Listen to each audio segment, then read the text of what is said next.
critical care, the current concepts. I am Dr. Colonel Sitaram, Senior Consultant in Cardiology at the Apollo Hospital, Secunderabad. And I am here working since the last 25 years. And I am your host today. And it's my proud privilege to introduce my very good friend and the main speaker of the day, Dr. T. Sateesh Kumar, who is a Senior Anaesthesiologist and also a specialist in critical care medicine at Apollo Hospital, Secunderabad, where he has helped save thousands of lives in our intensive care units. Dr. Tamiraju Sateesh Kumar has more than 25 years experience in the field of critical care medicine and more than a decade of experience in hospital administration. He holds several degrees apart from MBBS, Diploma in Anesthesia, Indian Diploma in Critical Care Medicine, Indian Fellowship in Critical Care, and also Executive MBA.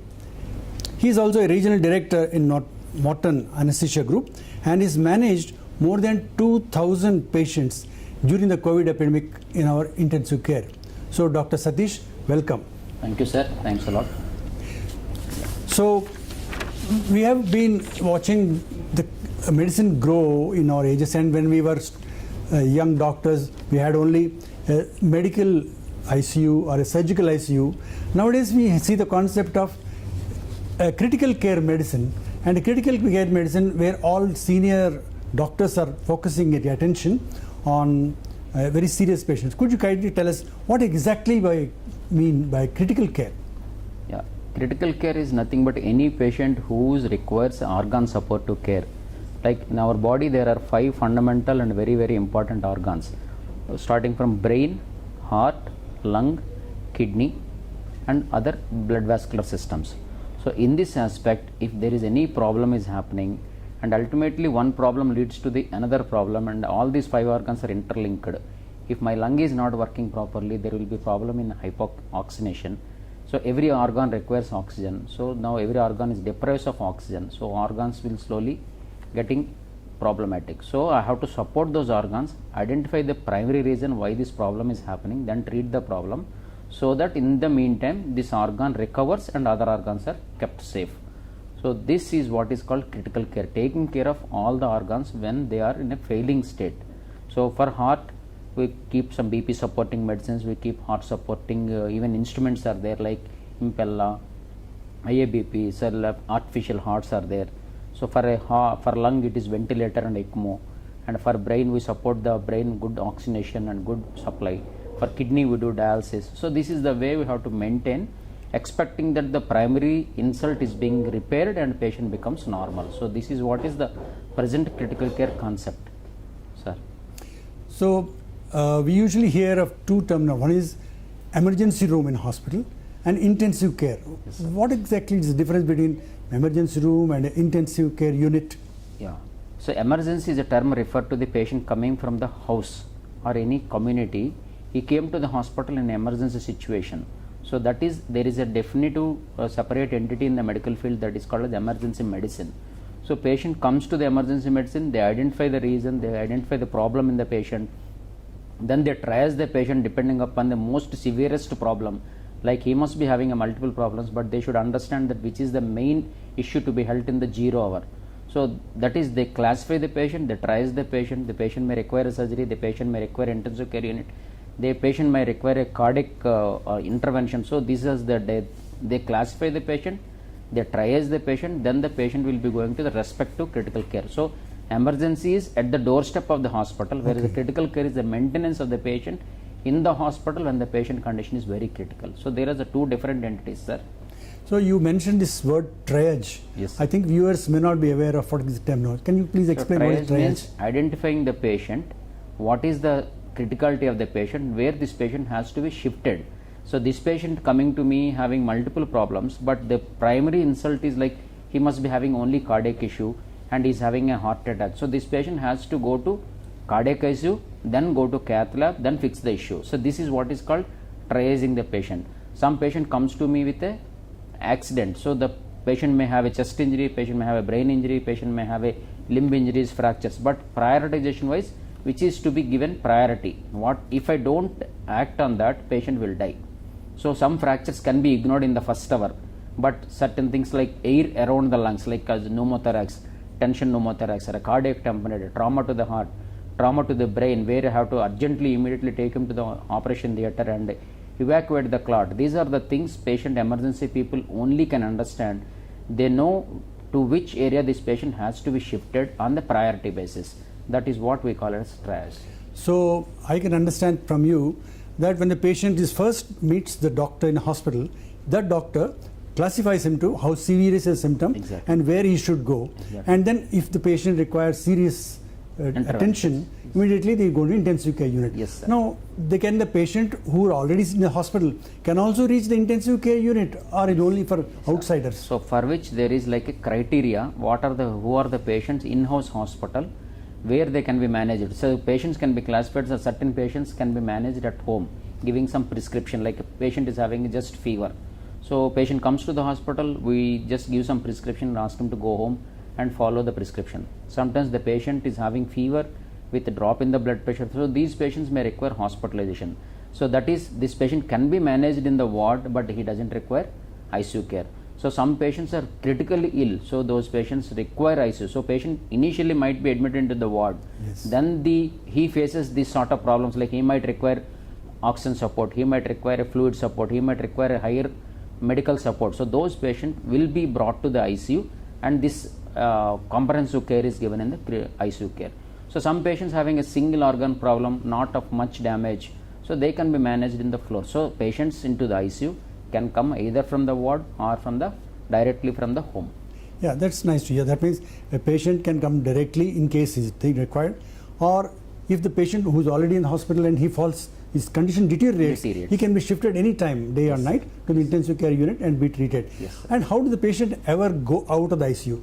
When they go out, will they be discharged, or will they be going down to some other ward, from there you don't discharge? What's your policy? So traditionally speaking, no patient is being discharged directly from the ICU, sir. Okay. Because ICU patient is monitored by lot many gadgets, and minute by minute sisters monitor the patient. There is a dedicated intensivist in the ICU. So this sort of care, suddenly switch over from the ICU to home, may not be good for the patient.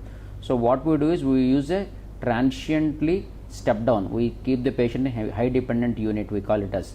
There we keep this patient for a day, and we'll observe him, but removing certain monitoring, like there will not be minute by minute monitoring, there will be hourly monitoring will be there. Duty doctors will be there, and whenever it is required, ICU doctor will support them. Then once the patient is stable for a day there, then he will be shifted to the floors where the family most of the time take care of the patient, with intermittently nursing care is given. If the patient is still doing well, then we'll shift the patient to home and discharge in a very stable condition. So you mean to say that once the patient is stabilized, with the concurrence of the concerned specialist, Yes. as well as informing the relations, he will be shifted to a step down Yes. unit. From there, after recovery, he will go on discharge. Use the word intensivist is a new terminology for me. What is intensivist? Yeah, intensivist is a doctor who is trained in all critical situations of a patient. Whatever may be the patient condition, maybe his problem is with the cardiology related, his problem may be kidney related, his problem may be brain related, but he is in a dying stage. So intensivist is a doctor who got trained in all these aspects, like either it can be cardiology critical care, or it can be neurocritical care, it can be nephrocritical care, whatever it is. The patient he requires a multi-organ support to approach. So these are the intensivists, are the doctors who are being trained dealing in such patients. So basically these doctors are trained with a basic MBBS degree. Either they can be having a master's in general medicine, master's in pulmonology, master's in anesthesia. Then there is another specified courses in the critical care. So these are the doctors who are qualified in this way, or dedicatedly take care of such patients, sir. So they are called intensive care specialists. So everybody cannot qualify to be an intensivist. Yes, sir. And possibly he's got serious training, Yes, and sir. then only. Yes, sir. So when somebody gets news from the hospital that their loved ones are admitted in the ICU, they immediately get into panic, and sometimes they break down with the news. So can an ordinary patient also be admitted? Like, for example, post-operative patients, do you keep them in the ICU, or only serious patients? What are the criteria for admission to ICU? So for that we need to have a classification of ICU, sir. Level 1, level 2, level 3, tertiary care ICU. all corporate hospitals who deal with multi-organ involvements, so we call them as a tertiary care ICU centers, like ours is a tertiary care ICU center. But whatever you said, that patient who is in the post-operative phase, he may not require ICU care, sir. He just requires a post-operative care. That is, we in our hospital we have a recovery room. So patient shifted out of the OT to the recovery room, let him be stabilized there for 2 to 3 hours. Once he is stable, he will be shifted to directly floors or wards. But patient who is still continuing requiring a support, those patients are being shifted to intensive care unit. And in a higher centers like Apollo, like our hospital, we have a dedicated intensive care centers like surgical ICU care, cardiac ICU care, nephro ICU, neuro ICU. So there are different specialized ICU cares are there. But there is a one specialty called as multidisciplinary intensive care unit, where their patient might be having a multi-organ issues. Those patients are being served in the medical multidisciplinary intensive care units, sir. I understand from you that an ICU is a specialized place where specialized trained person all pulled together and protocols are laid down so the patient can be immediately attended and all that. Are there any special gadgets which are present in the ICUs to make them special? Yeah, so ICU, these patients require minute by minute monitoring. It is humanly impossible to monitor patient physically by another sister or nurse managing by minute. So we keep them on monitors.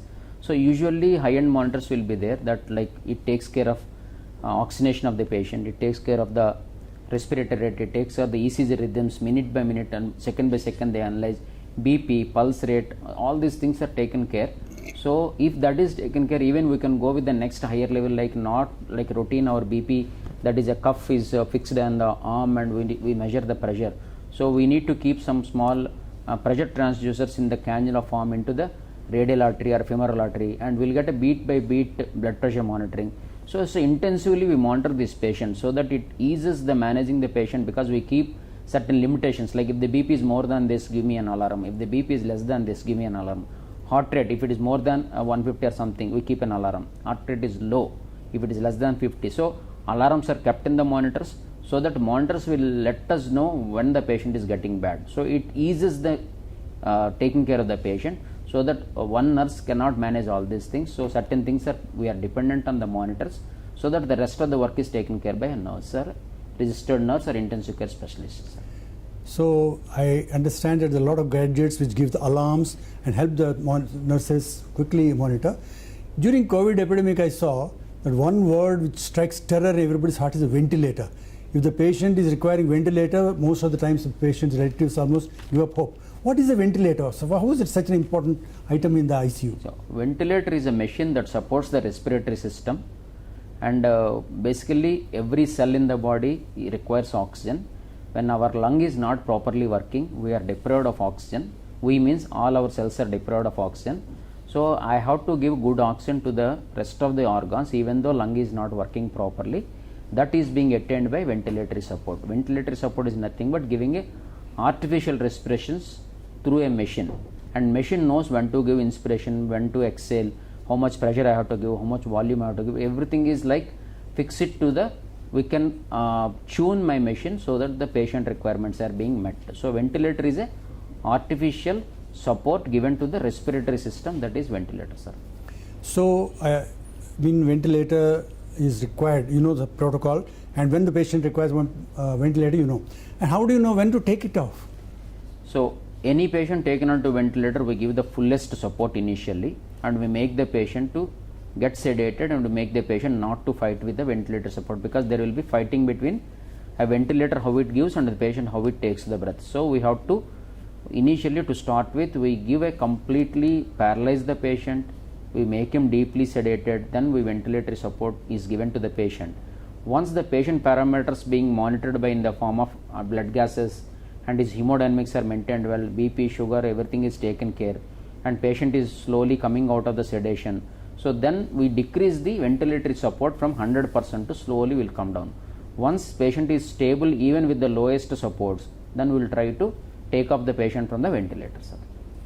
So it's a good news when a patient is taken off the ventilator. Yes, sir. But when these patients are at the time of discharge, they suddenly find that ICU charges are very high, and in fact most of my friends are very angry with me because the ICU charges in hospital are always very, very high. They keep on asking why is it so high, because most of the wards are same, and what are you doing so special? Why are the charges in ICU so high? So basically we give 24/7 minute by minute monitoring, 3 shifts, 3 nurses, and dedicated intensive care specialist 24/7 is available. And running an ICU is not a simple thing. We need to have a continuous respiratory support by respiratory therapist, physiotherapist, nutritional support, dialysis, gadget dependent. So much of machinery is involved, so much of investigations are involved. So all these things put together, it is very costly. Unfortunately, for the patient betterment, we have to do all these things, and we have to follow the protocol. So when the patient is on ventilator, I need to have a regular blood gas monitoring. And the patient is very sick, I need to have a continuous ECG monitoring. And the patient is very sick, maybe daily I require a 2D echo. And the patient is having a sepsis or infection in the abdomen, I need to look into CT abdomen, CT brain, how is the brain working. So all these things require a lot of machinery related, and all these machines are very costly. Consider that MRI machine, maybe it's in crores, 3 crores, 4 crores. So certain hospitals are still not having an MRI. So when I am using all these things, which is all related to very costly instrumentation, obviously ICU rates are very high. Most of the times, that's why we urge everybody to have an insurance. So the insurance is there, insurance will take care of all these things. Yeah, I remember how the intensive care oxygen supply used to run out in many hospitals, and people were running helter-skelter to get oxygen cylinders for their people. But I think we should rest assured, if the hospital is good and the ICUs are functional, you don't have to run around anywhere, everything is being provided. The second most thing is that the patients' relatives are not allowed to enter the ICU. That's their biggest grouse. We are not permitted to see them, we don't know what is happening, and their panic mounts. Why are we not allowing relatives? Number 2. And supposing they want to know what is the patient's condition, how do they ever come to know? Actually, in our ICU, like a tertiary care setup, obviously the maintenance of an ICU or the protocols of the ICU is like every day we have to update the patient condition to the family on a stipulated time. So regarding visiting hours means we restrict the patient's family or entering into ICU, because if there are 16 patients in ICU, 16 patients or 16 attendants will come inside, and there is a possibility of getting infection into the ICU, first thing. Second thing is, when the patient is in having a lot many gadgets like pipes everywhere, pipe in the nose, pipes in the throat, and urinary pipe, it looks very odd for the family to see the patient in such a bad condition. So these are all the things which we don't allow the patient family. We restrict it's not that we don't allow, we restrict more number of people. We allow 1 or 2 in a stipulated time in the morning visiting hours, followed by a counseling time, and everything is briefed to the patient family, what has happened in the last 24 hours and what is our plan of action today and what are our expectations for coming 24 hours. This is the part of the briefing given to the patient family, and we always encourage them to ask questions, and hopefully all their questions at that point of time should be clarified.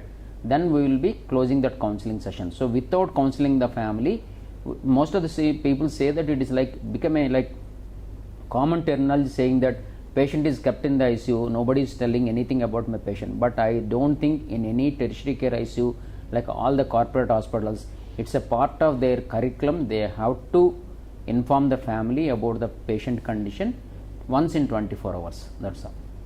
And I think we have all been taught by teachers. The children are not usually permitted in hospitals, and the intensive care unit is one place where they should not come, because there's a high lot of infection rates, as well as the children get psychologically affected by seeing their near and dear ones put in so many tubes and all that. So that's one thing. We have in a cardiac setup, patients suddenly heart rate going up or suddenly heart rate going low, and we look for either a shock of the patient or giving a pacemaker. Do all these gadgets are available in the intensive care units? Yes, sir. Intensive care unit, yes, we have all the gadgets that supports the patient organs. For heart support, as you said, we need to have a defibrillator or cardioversion machine. Then for dialysis we have. So all the organ supportive machinery, including extracorporeal membrane oxygenator. So this is available in the tertiary. That thanks to one way, this negative side of the COVID or positive side, what you take, COVID has given this more ideas to organize these things, which was very, very difficult prior COVID times. So nowadays, almost every hospital is organizing an ECMO, and more so regarding this patient family counseling. Certain times we allow video counseling to the family when the children are not allowed and the patient is very much fond of to see their children. We used to organize a video call to the family also. And other machines also, there are so many other machines. Impeller, you are Yes, mentioning sir. an Impeller. Yes, sir. What is this Impeller machine? Which is I am not a cardiologist basically, but I can tell some theory about this machine. So it support when the left ventricular function is very bad, we tend to support this patient with an artificial machine that supports the left ventricle to maintain its cardiac output and pumping activity. the external cardiac support, you mean? It's For a people support, whose yeah. blood pressure Yes. is low. Sir. Very good. So sometimes the patient's condition continues to deteriorate and inevitable has to happen. So how do you understand this concept of terminal care when you know the patient is going downhill, and how do you explain this to the relatives, because they expect them to become all right and the moment they are in the ICU with so many gadgets, but sometimes you have to face this. How do you tackle this terminal care patients? So any patient who is at point of no return, so he is on multiple supports, despite our best efforts patient is not improving, and patient having multiple comorbidities prior coming to the ICU, and we know that we are going to lose the battle because when the inotropes or vasopressors are going on the high rise and ventilator support is high, still he is hypoxemic, his BP is low. So obviously we know that this patient physiology is slowly deteriorating and there is a point like we are going to lose the patient. So breaking bad news is the very toughest part in ICU. So conveying the bad news to the family. So there is a special workshops and courses are being organized in corporate hospitals to organize this. So breaking a bad news, definitely it's a part of the critical care curriculum. There is a chapter written in any textbook of critical care how to break the news. First thing. Second thing is end of life in Indian. See here there is legality also comes into the play. So in Indian penal code or whatever it is, Indian medical jurisprudence, there is nothing like any withdrawal of the care. So act of commission and act of omission, two things. Anything that leads to the death directly, whatever I do, that's an offense in India. So we can ask the family and we can suggest them not to escalate the therapy, rather than withdrawal is not accepted. But in Western society there is euthanasia is possible, but India it is not there. So we cannot withdraw the support, but we can say that we cannot escalate the further treatment. Means the difference is if the patient is deteriorating further, they can ask me not to escalate, not to increase the medications, not to take him onto ventilator, not to dialyze him. These things can patient family can opt, but patient family can, if they ask me to disconnect the ventilator, take off the medicines, no sorry, we in Indian setup we cannot do that. Being an intensivist in charge of an intensive care unit seems to me to be a very, very stressful job, and you have seen so many years. How do you tackle the stress in your life, and what are the tips that you can give to the doctors who are aspiring to be an intensive specialist in the future? So getting into critical care itself is like a passion. So when you want to love your job and when you are happy to tackle such situations, I don't think stress will come in between. Stress is a part of our life, so you have to take it very positively. Nothing is stressful if it is like I enjoy my work. That's all, sir. So lastly, I would ask a question which is commonly posed to me by my friends. They get a phone call that your friend has got a stroke. So what is this mid stroke? Is it a heart stroke or a cerebral stroke or is it cardiac arrest? Everything is stopped. How do they differentiate? They will not know. Yeah. Is there anything you can do to help them? Yeah. So you already used three terminologies, sir. Heart stroke is nothing but there is a blockage of the blood vessel that is supplying the heart. So that we commonly call in a routine, this thing is heart attack.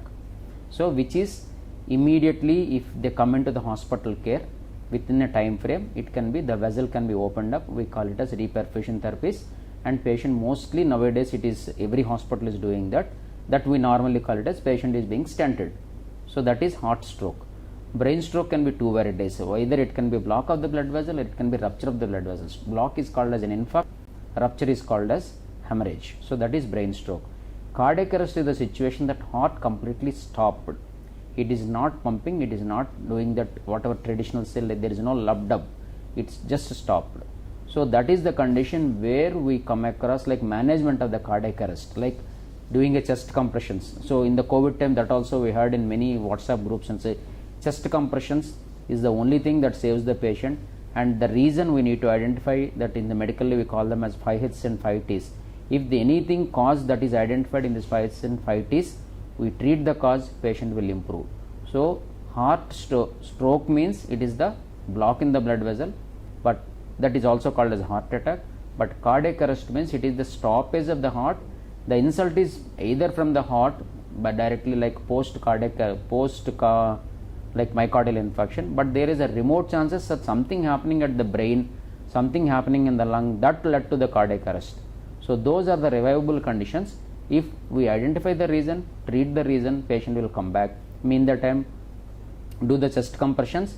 Then there are two varieties of rhythms here, shockable rhythm and asystole. Shockable rhythm, DC shock like water that defibrillation will save the patient. I think lovely. You gave an overall view. One personal question in the end I would like to ask. With so many patients of yours in the ICU and your phone is always open on your bedside, how many hours you get to sleep at night? No continuous sleep more than an hour, sir. My God. No, every 1 to 2 hours I get a break in between. There is no, I haven't consistently slept consecutively for more than 2 hours. That's fantastic. And I think with this we come to the end of our planned session. In case any questions from the audience that we can take. So this is a very, very rapidly evolving field. The care of the very serious patients, the intensivist as a specialist is coming up, and to run the ICU requires a lot of administration, and I think Dr. has done a great job, and then Sateesh requires a lot of applause for his wonderful talk. So, thank you, sir. Dear viewers, we have come to the end of today's session and hope we have covered all aspects of the concepts of critical care in today's hospitals. If you still have got more doubts, maybe you can book an appointment with us at Apollo Hospital Secunderabad and clarify your doubts. Apollo Hospital Secunderabad is a fully functional, ultra-modern, multi-specialty hospital where all modalities of non-invasive, invasive, investigations, scans, tests, procedures and surgeries are available, and all branches of specialists, medicine, surgery and allied super specialists are available round the clock. So please do visit us sometimes. Thank you so much. Have a good evening. Thank you, sir. Thanks a lot.